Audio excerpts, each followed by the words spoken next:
There is a popular saying that states, "Great leaders are born, not made." Whilst the saying may have a grain of truth in it, learning to be more effective at leadership is within the grasp of everyone. It doesn't matter if you lead multiple teams, an entire company, or just a handful of staff members, there are plenty of leadership skills that can improve both your own and your employees' performances.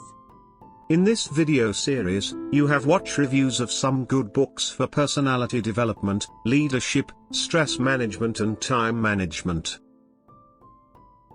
In this video, we review one of the best leadership skill development book, 100 Ways to Motivate Others, from famous authors Steve Chandler and Scott Richardson.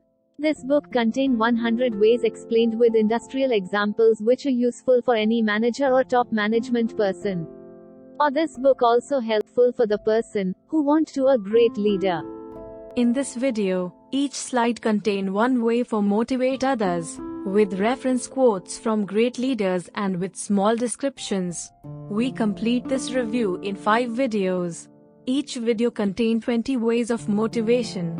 I suggest every viewer for read and follow this book for enhance, increase and developing leadership quantities within you. So let's start for be a leader, not a boss.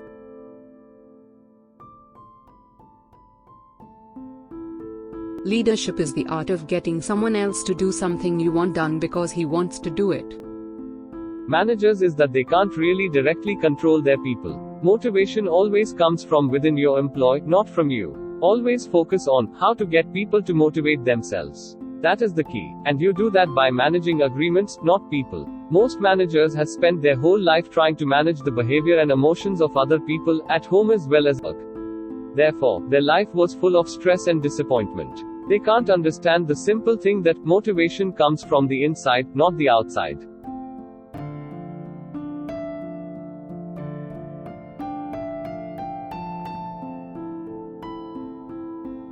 Discipline is remembering what you want.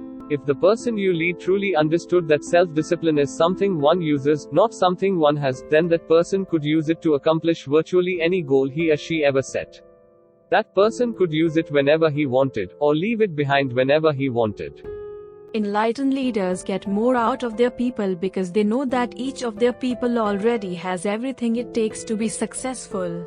They don't buy the excuses, the apologies, and the sad fatalism that most non-performers skillfully sell to their managers.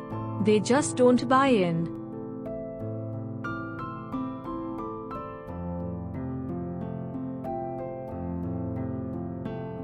Don't tell people how to do things, tell them what to do and let them surprise you with their results. You can't motivate someone who can't hear you. If what you're saying is bouncing off their psychological armor, it makes little difference how good you are at saying it. You are not being heard. Your people have to hear you to be moved by you. It doesn't work the other way around. It doesn't work when you always go first because your employee must first appreciate that you are on her wavelength and understand her thinking completely.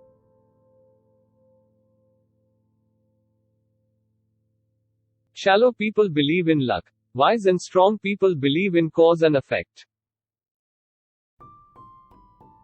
When your people see you as a cause instead of an effect, it won't be hard to teach them to think the same way. Soon, you will be causing them to play far beyond their own self-concepts. You can cause that to happen, but it all comes from who you are being from moment to moment.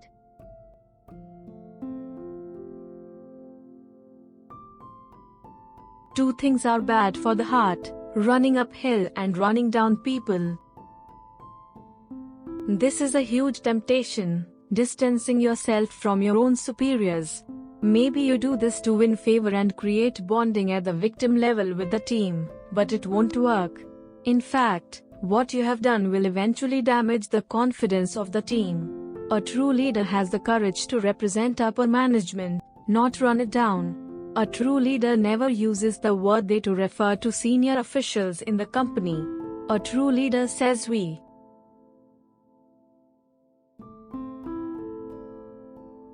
Management is doing things right, leadership is doing the right things.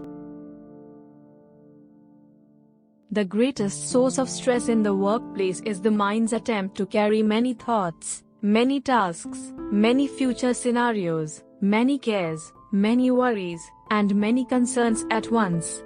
The mind can't do that. No mind can, not even Einstein's mind could.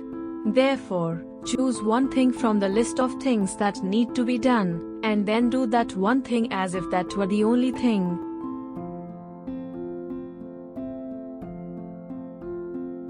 The failure to give appropriate and timely feedback is the most extreme cruelty that we can inflict on any human being. Human beings crave feedback. Some people think that this principle only applies to children, but it applies even more so to adults. Your own people are no different. If you cut off the feedback, their minds will manufacture their own feedback, quite often based on their worst fears. It's no accident that trust and communication are the two organizational problems most often cited by employee surveys.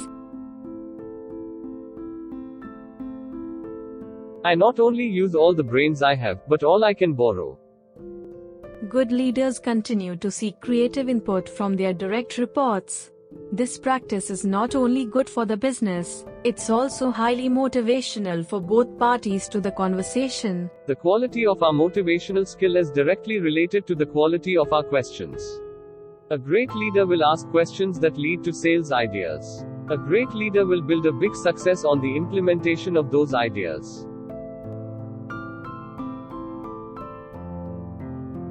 Every organization must be prepared to abandon everything it does to survive in the future. The role of manager as a leader is always, to keep their people cheered up, optimistic, and ready to play full out in the face of change. That's his job. Most managers do not see this as their job. They see their job as being babysitters, problem solvers, and firefighters. And so they produce babies, problems, and fires all around them. In the face of change, this dysfunction is most painfully revealed. Therefore, it's important to anticipate the psychological reaction to change in your employees and to see how it follows a predictable cycle.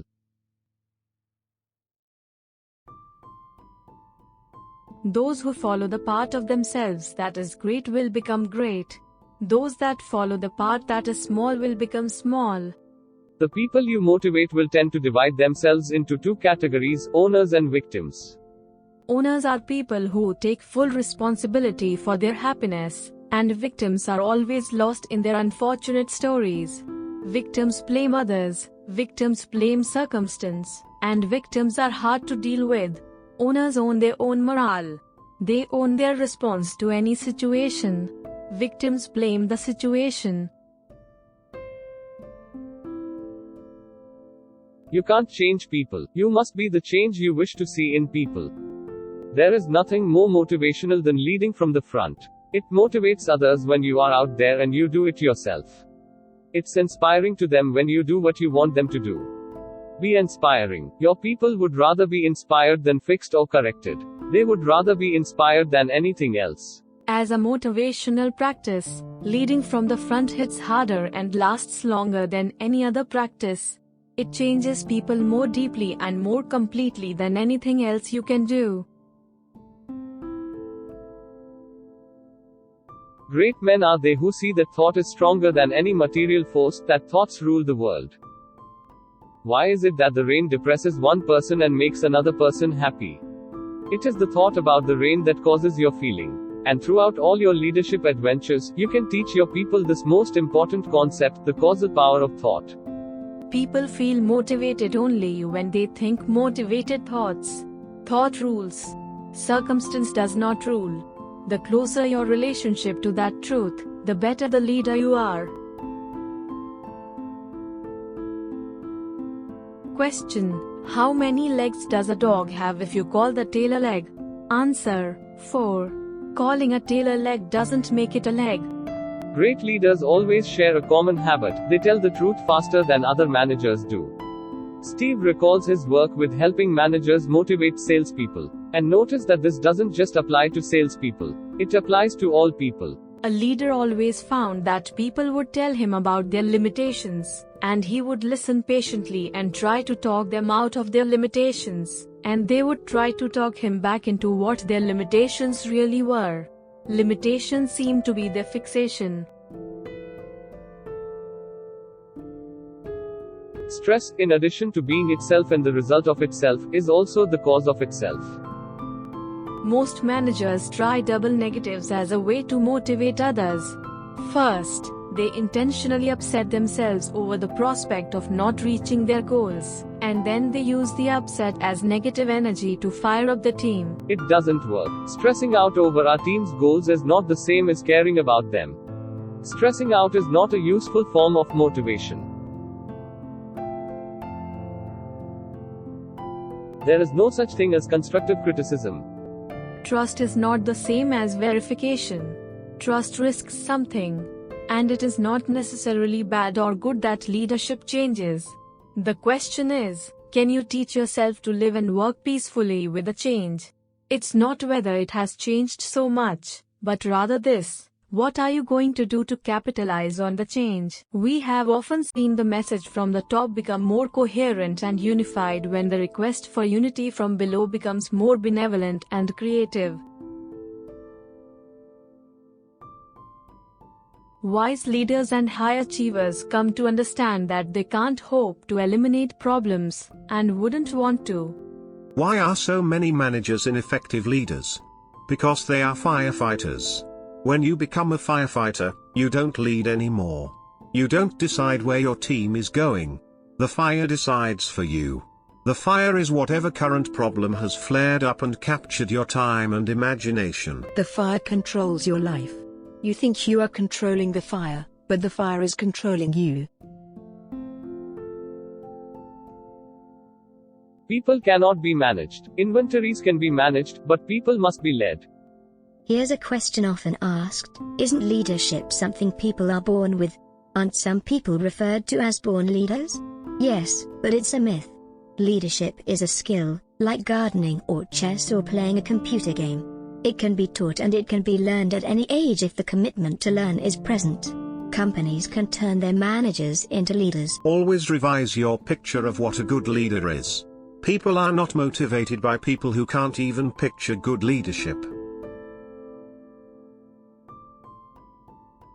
Those that are most slow in making a promise are the most faithful in the performance of it.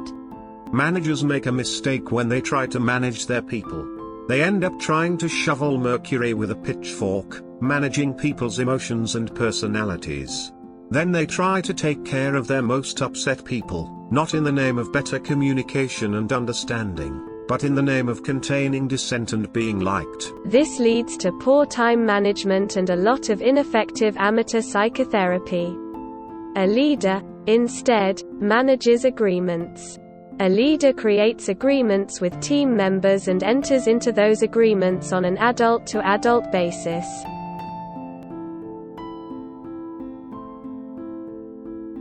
A leader has to be able to change an organization that is dreamless, soulless and visionless. Someone's got to make a wake-up call. The real long-term trick to good management is to hire people who want success. Once you have mastered that tricky art form, you will always succeed.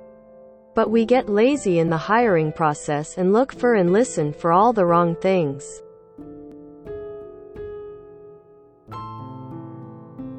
Unless commitment is made, there are only promises and hopes, but no plans. Every non-producer you are managing is in some form of conflict. Managers need to simplify, simplify, simplify. They do not need to do what they normally do: complicate, multitask, and complicate. Keep it as simple as you can for your non-producers, focusing on outcomes and results only.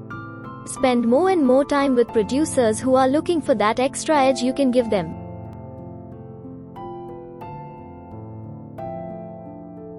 Here you show the major difference between leader and boss. That's for this video. I hope you like it.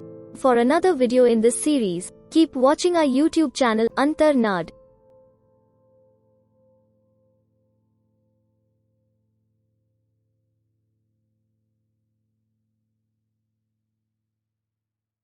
Thanks for watching video. For more interesting videos on leadership and stress management, hit bell icon and subscribe Antar-Naad YouTube channel.